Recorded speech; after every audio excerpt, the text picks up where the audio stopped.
In the sweeping wilderness of Yellowstone, the grizzly once ruled alone. Unmatched in size and strength, no creature could challenge the mighty bear. Then came the return of a formidable rival. Tall, rangy wolves from the north now stake their claim to Yellowstone. And somewhere in the backcountry, an epic battle unfolds. It's a clash of wills and opposing skills that echoes all through Yellowstone.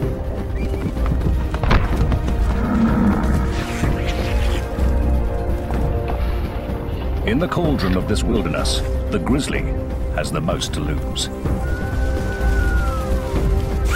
Will wolves be the new masters of Yellowstone? Or can the grizzly keep its kingdom and emerge the victor?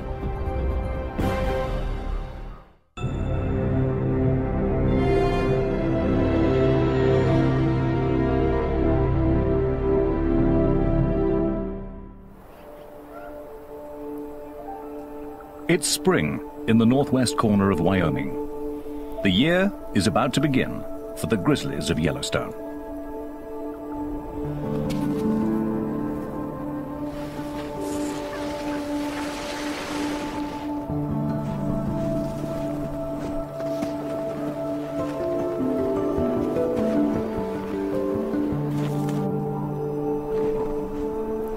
By early March, bears begin to emerge from their long winter's nap.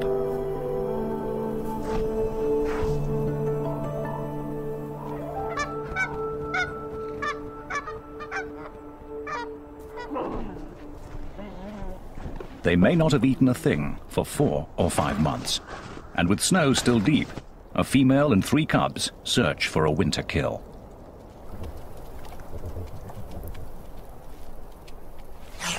Otters have been out all winter, slipping and sliding between streams, looking for patches of open water.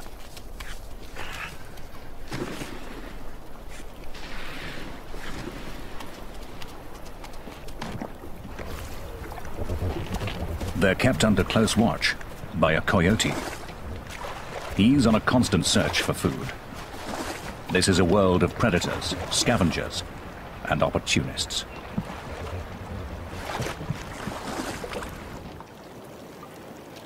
In the thawing surface layer of ice, the grizzlies find a strange windfall.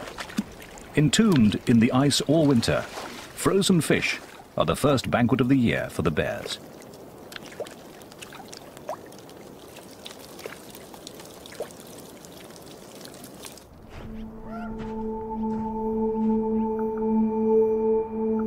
While the bears search for another easy meal, the wolves of the Hayden pack gather to feast on the rewards of their own hard work.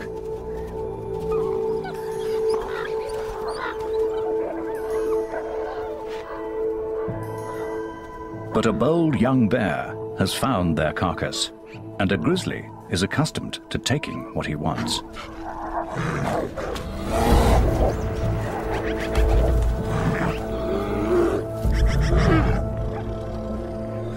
The Hayden wolves size up the situation.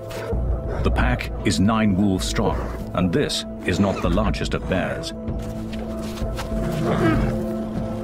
He's tried to bury the carcass and defends it from the center of his earthworks.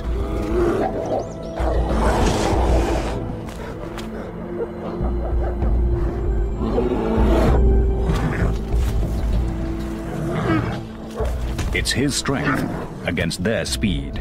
But the wolves seem to think they can take him.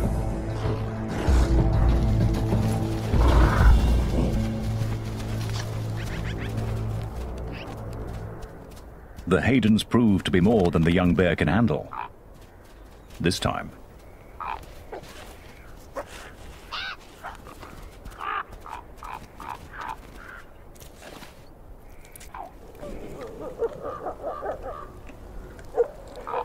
Bears or wolves, it makes no difference to the ravens. They always make their point, but manage to stay above the competition.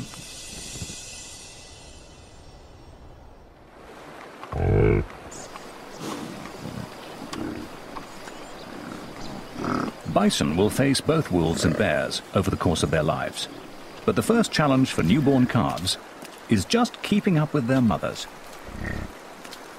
They're on their way to summer pastures, and for the calves, it's sink or swim.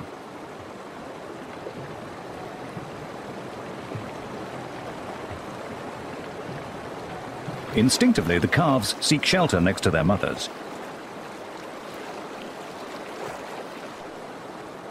But the waters are cold and fast, too fast for the tiny calves.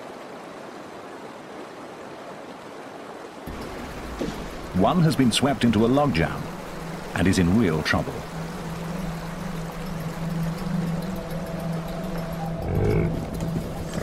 His mother has suddenly realized what's happening.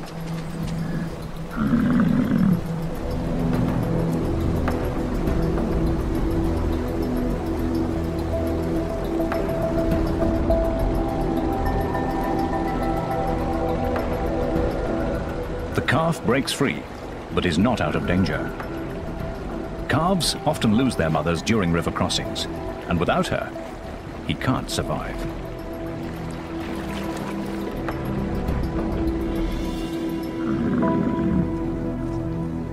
This calf is a lucky one.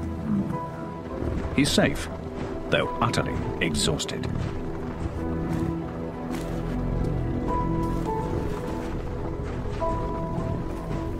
The Yellowstone River was just one of the first of many perils to come. A grizzly is following behind them, and for the bear, it's hunting season.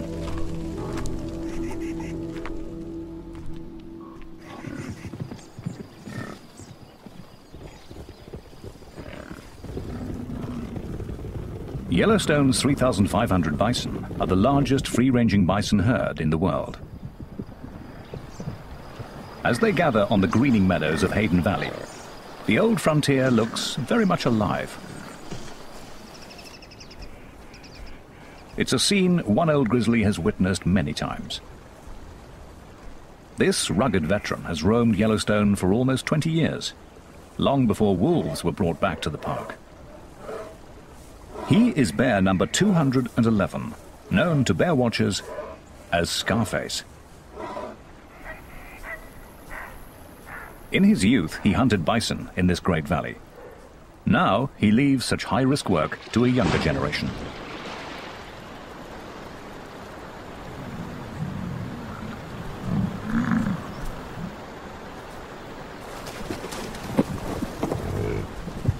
The bear has no advantage of surprise, yet he suddenly swings into action.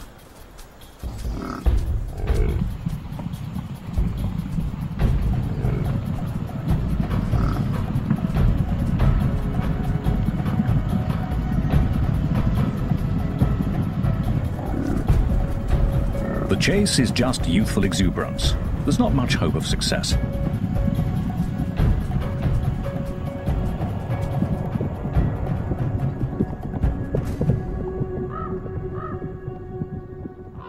The bear will need a better strategy. But a truly devious plan is a coyote's speciality. He's so small, no one takes him seriously. He tests a calf. This one's big and strong.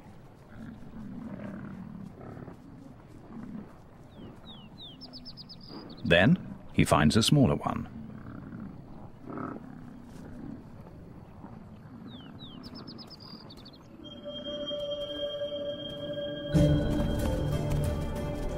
He pretends to play, but this is no game.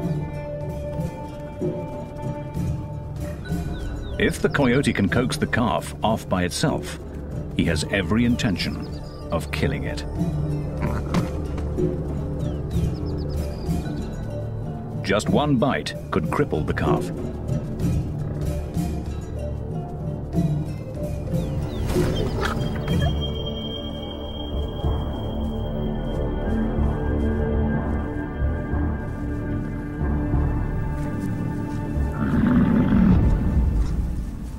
But some motherly backup puts an end to all that.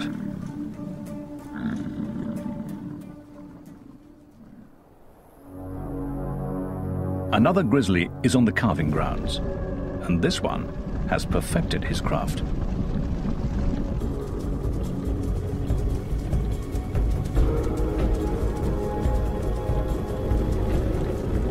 The grizzly uses his top speed of 56 kilometers per hour to separate a calf from its mother. And though the bison weighs twice as much as the bear, she's young and undone by the grizzly's aggression.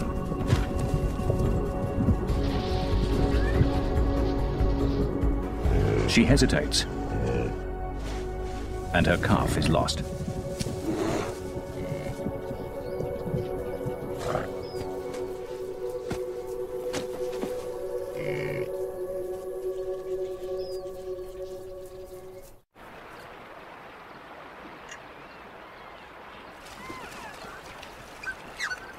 For hunters and hunted alike, each encounter in Yellowstone presents a critical choice.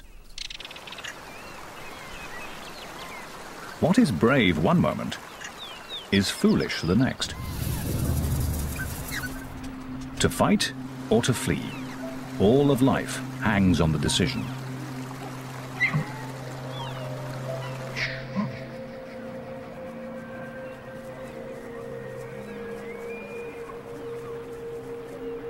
With two wolves out on the prowl, a mother elk weighs her options carefully. The wolves have seen her, but not her calf.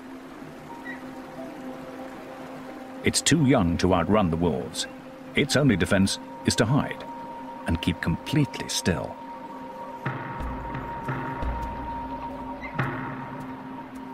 Its mother heads straight for the wolves.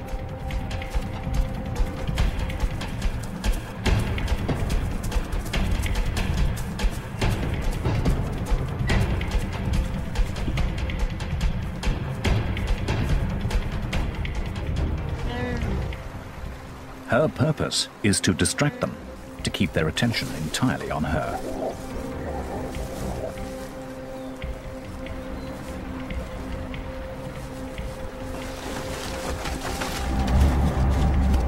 Again and again she charges, then invites them to chase her, using the river as a safe retreat.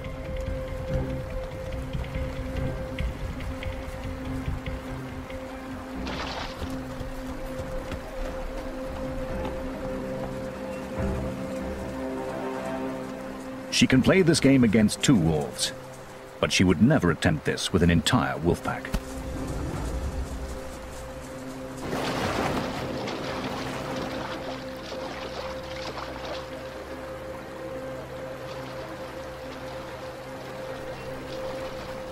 Frustrated, the wolves give up.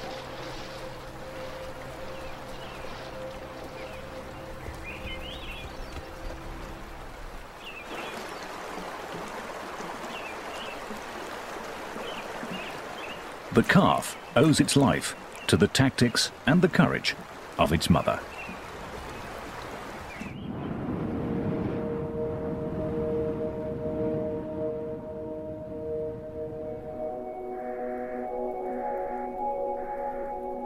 Motherhood, even for a grizzly bear, is a test of character. It's June, and a spring snow squall has kicked up, but the bear and her cub are confronting more than just the weather.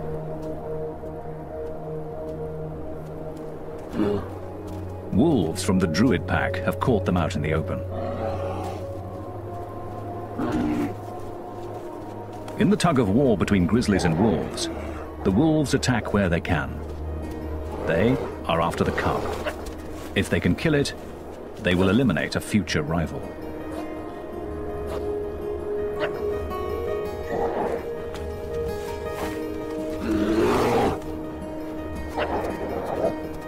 She's not a big bear, but she stands her ground. The wolves won't risk an injury.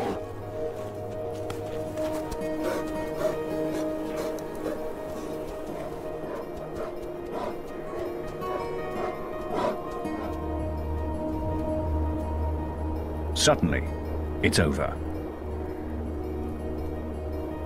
The wolves make a decision, and the bears are free to go.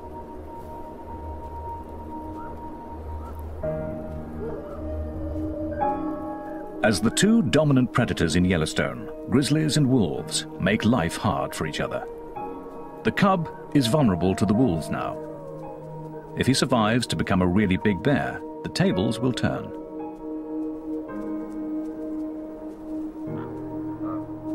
But he'll be a cub for a long time yet, and growing up is a full-time job.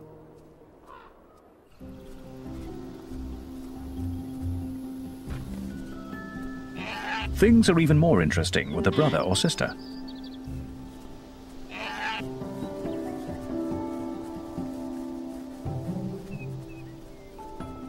Cubs can turn anything into a toy.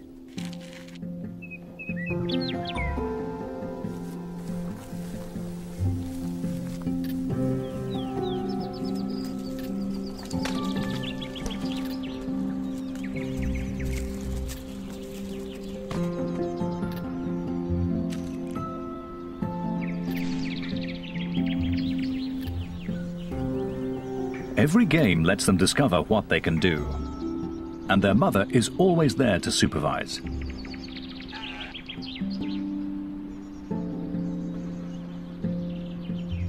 For grizzlies, these are the days of family life.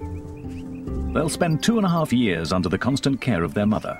Then the cubs will be big enough to go their separate ways and travel through Yellowstone alone. Until then, she is everything they need.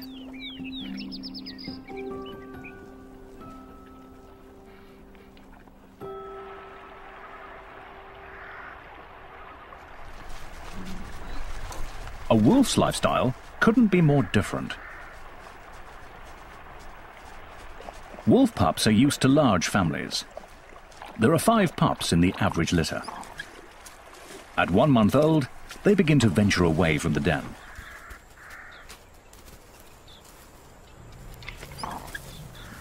Their mother is the alpha female, the white wolf with the research collar. But they have other guardians too. Older brothers and sisters, aunts and uncles. A member of the family is always in attendance. This show was created for you and your family to watch together. Welcome to Nat Geo Wild. When the pups grow up, many will disperse to other packs, looking for a place to belong. Wolves will always be drawn to each other's company.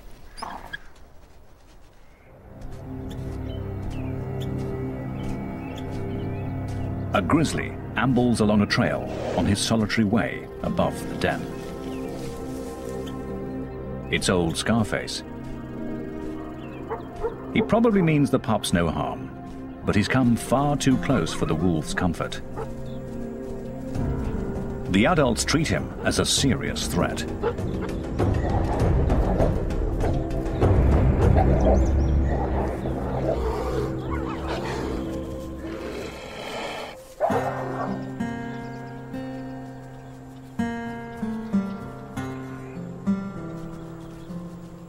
It's the pups' first encounter with a bear, and their elders have shown them something valuable. Together, they can challenge a grizzly and defeat it. As for Scarface, he hasn't lived this long without knowing how to avoid real conflict.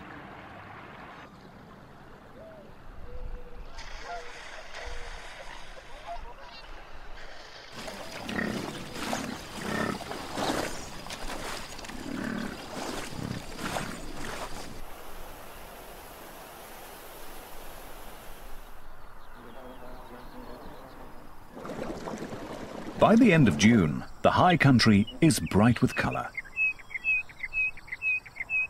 Summer residents are settling in.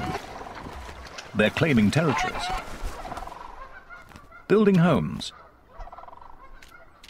finding partners.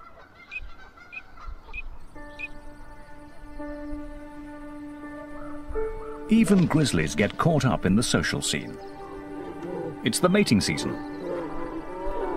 A courting couple could be mistaken for youngsters playing.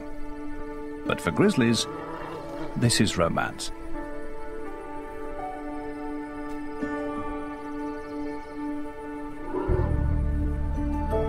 Once she has accepted him, they will wrestle and play and mate many times, staying together for 10 days or so.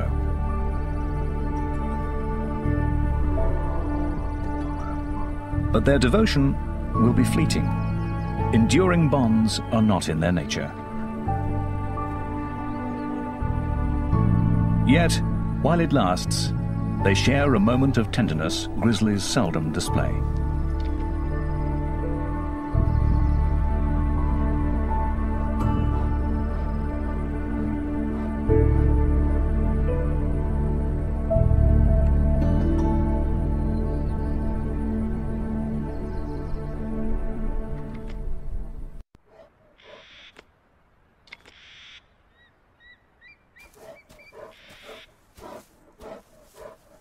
For the grizzlies, this year's battle for Yellowstone is coming to a close. It's beginning to snow. One by one, the bears retreat to their dens. Winter settles in.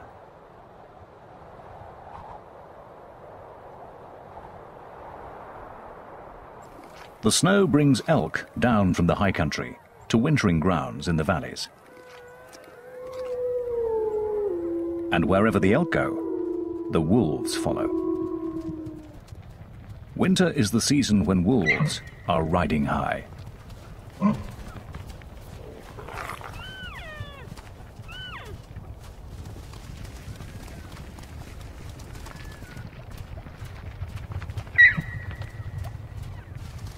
Severe conditions always work in their favor, wearing down their prey.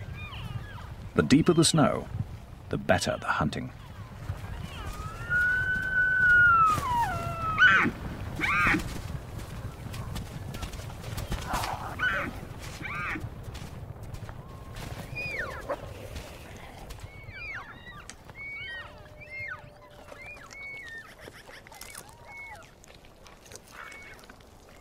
No bears will contest the carcass, but many other scavengers gather at the feast.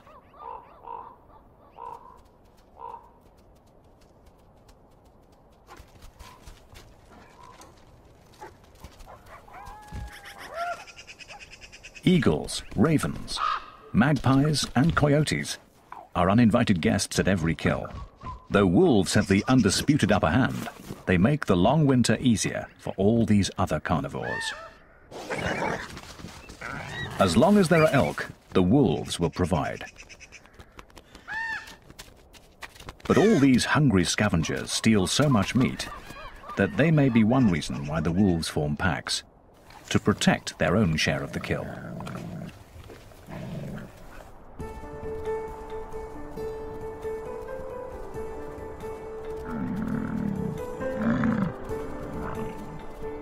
Come February, wolves go visiting, pack to pack. Now is their season for courting and mating. If a stranger comes calling, yearling females and pups come out to greet him.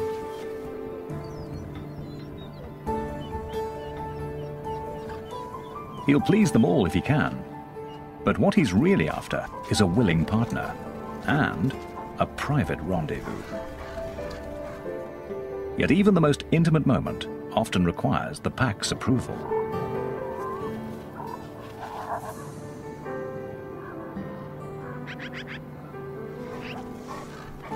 The alpha pair that leads the pack may share a bond that lasts for life. But all this togetherness comes down to just one thing. Wolves need each other.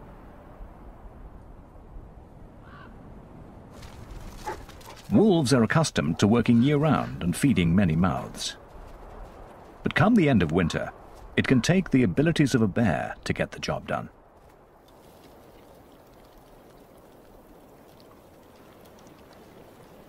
As the ice begins to thaw, a frozen pond becomes treacherous. Solid one moment, soft the next.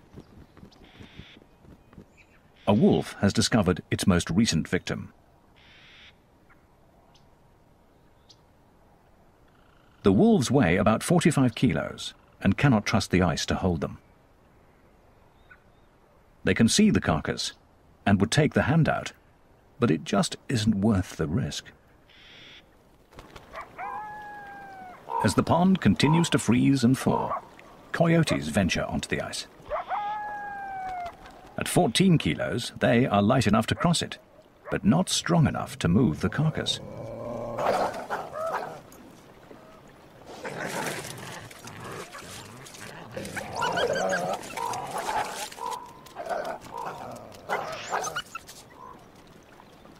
If the ice melts much more, they won't be able to reach the carcass at all.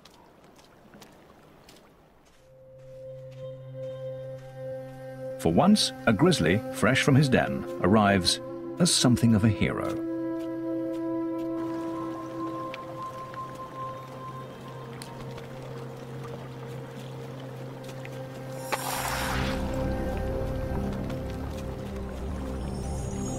He's certain to fall through.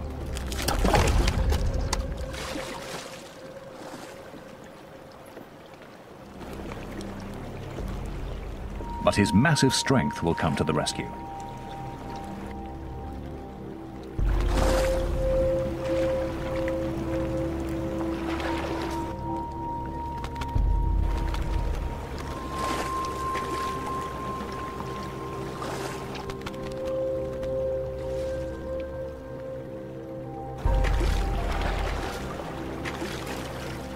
It's only when his coat is soaking wet that you can see how thin he is and why this carcass is worth so much effort.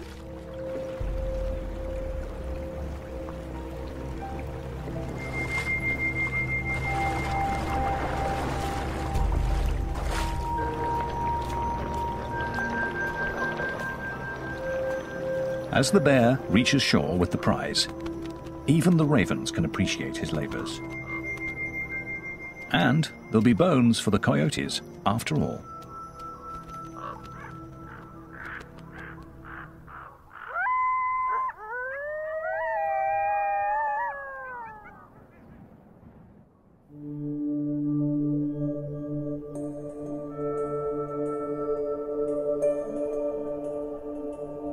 Dawn sends an eerie smoke through the remains of a forest fire. It's moisture vaporizing from the blackened trunks as they warm up in the sun.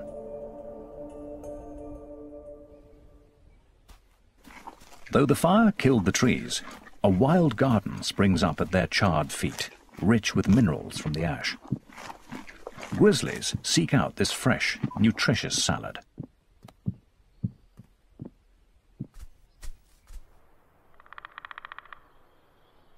A great grey owl dozes at the edge of a burn. He's been up all night hunting. But a robin has a nest nearby. In Yellowstone, conflicts can flare up in any corner. Until the owl leaves, there'll be no rest for either of them.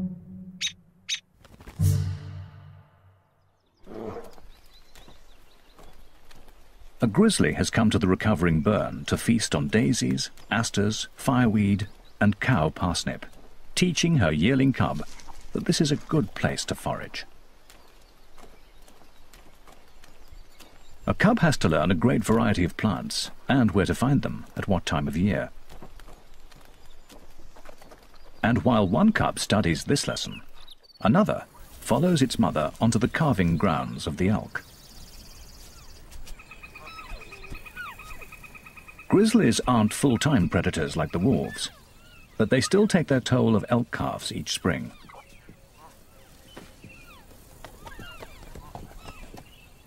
The bear moves through the grass with a purpose. She relies on her nose, testing the air and searching the ground for the scent of elk. It's all her tiny cub can do to keep up.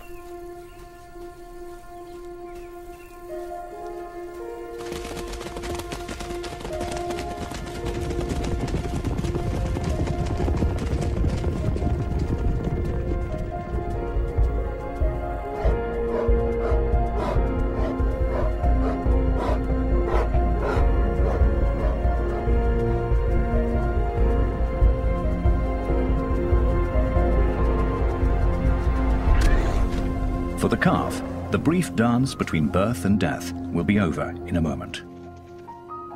For the cub, it's a first step in honing a skill that will help him succeed in Yellowstone.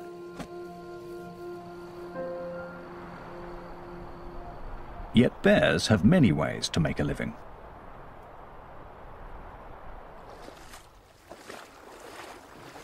Wolves must hunt to survive. But a grizzly's life is full of choice. Old Scarface may no longer be able to chase down elk, but he's managed to catch a fish.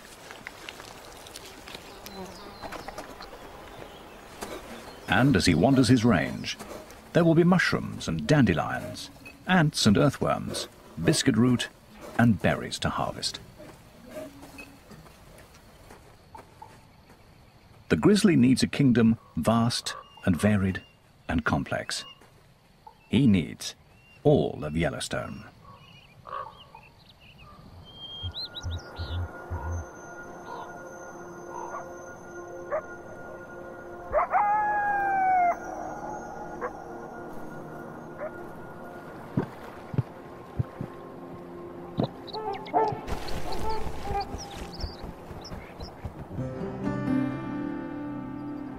In this cauldron of competition and conflict, a grizzly sometimes gets to relax.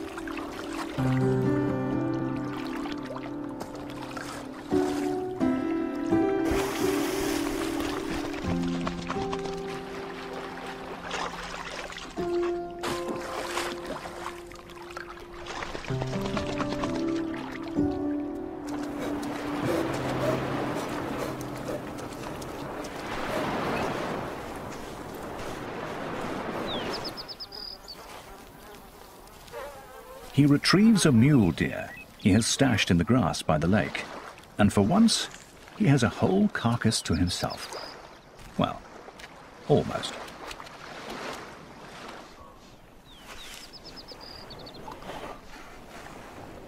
He takes his time over a delicate morsel. It's not often he gets to enjoy the little things in life.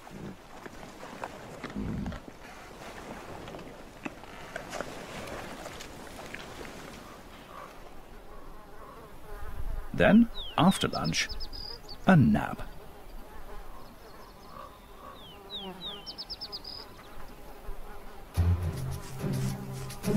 That is, until biting flies discover the grass-covered carrion he's using for a pillow.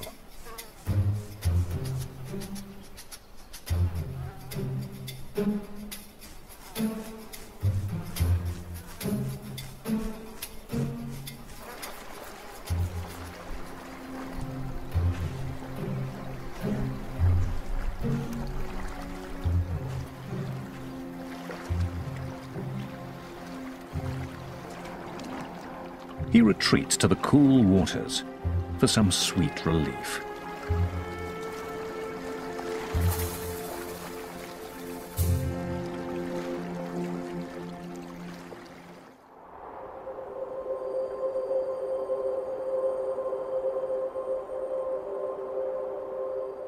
By the end of summer, all activity is focused on the coming winter. Grizzlies head up high for the most important harvest of the year.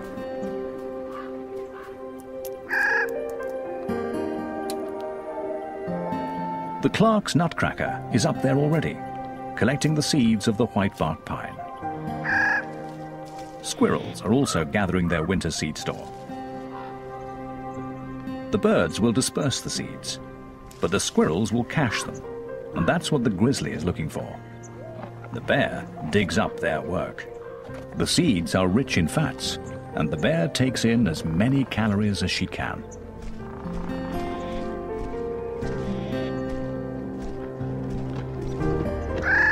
These seeds are crucial to grizzlies, but the cones don't fall to the ground. Grizzlies often rely on someone else to climb up and harvest them. Black bears can make it almost to the top.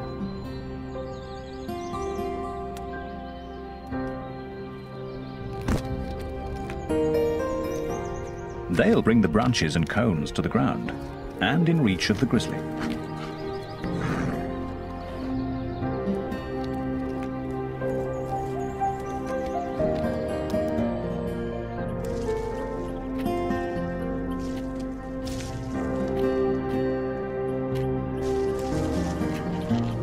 The mighty bear may be dominant among these many creatures, but she's also dependent on all their efforts.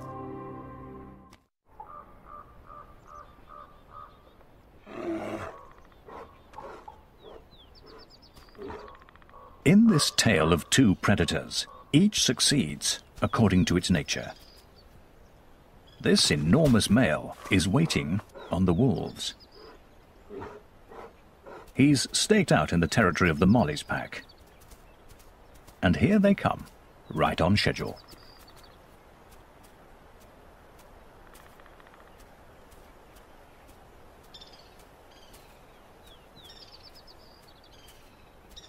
Instead of starting some kind of fight, the grizzly tags along with the pack.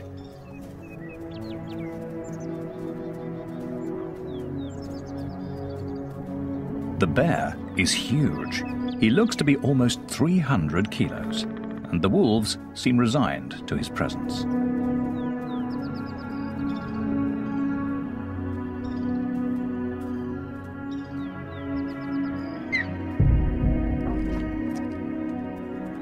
The wolves attend to their task. They're here to hunt.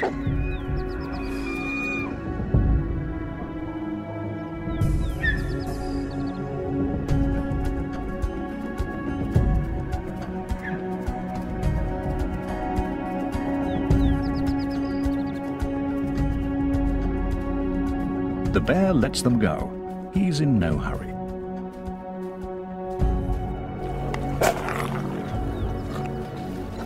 But as soon as the wolves have accomplished a kill, he's suddenly quick on the scene.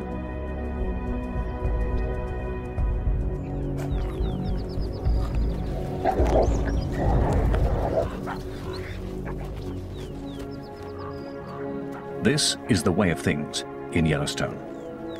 A wolf pack working together is the greatest predator there is. But even the Mollies, 14 wolves strong, know how to step aside for one large bear. A grizzly in his prime is the master here. He makes the most of the skills of others and takes from them all in turn.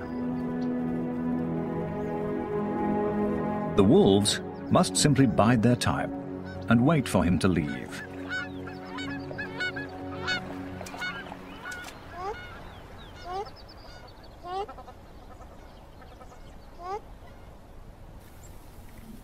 Old Scarface is past challenging a wolf pack. He's up in the whitebark pine forest, where it's already starting to snow.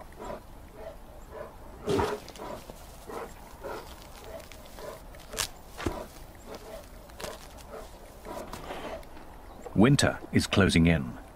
The pine seeds are all but gone.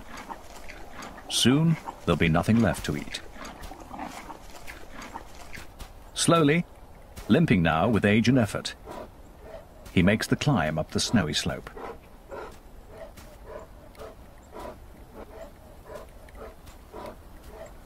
His den and a long winter's rest are waiting.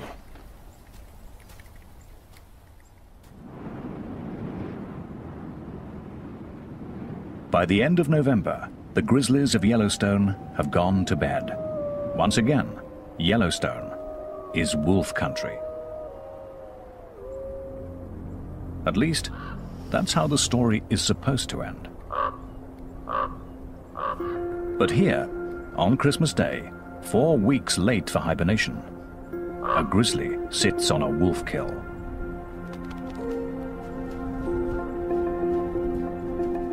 Is this the start of something new? A grizzly? Out in winter? Breaking all the rules? The coyote grabs a bite and runs. This is not good news to him. Will the bear be waiting at every kill all winter?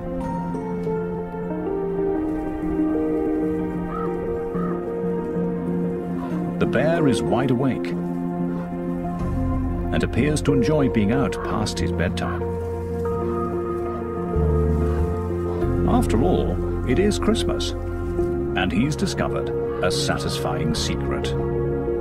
Although it's winter, he may not have to hide from hunger. Wolves are doing the hunting for him.